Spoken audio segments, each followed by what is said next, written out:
Idol mo sa balita, tugtugan sa mga payo, drama at tawanan, ito ang 98.5 Via FM, Idol. Para sa balita, free legal advice, isasagawa ng ACT-CIS. Passport on Wheels, nagsimula na rin. Ang detalye ng balita sa IFM News, hatid ngayong umaga ni Idol Rayward Mata.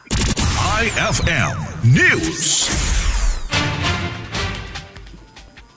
Magsasagawa ang ACT-CIS Party List Isabela Satellite Office ng libreng payong legal ngayong araw, Setyembre 6, 2023 sa Queens Gasoline Station, Merlin City Square, Minante 1, Cauayan City, Isabela.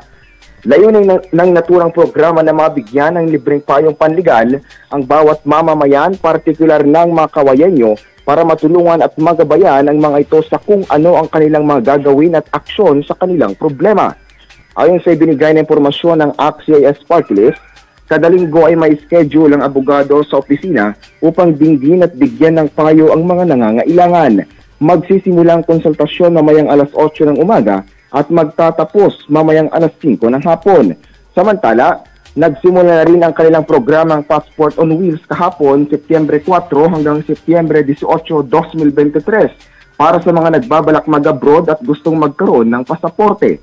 Ang kanilang naturang programa ay naglalayong ilapit at gawing mas madali ang pagpoproseso at pag-apply o renew ng pasaporte ng mga mamamayan.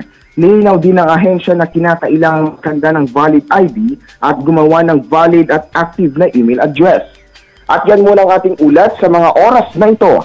Ako, si Rayward Mata, para sa back-to-back number 1 sa Nielsen at Kantar Survey, ito ang 98.5 IFM. IFM News. Maraming salamat, Idol Rayward Mata.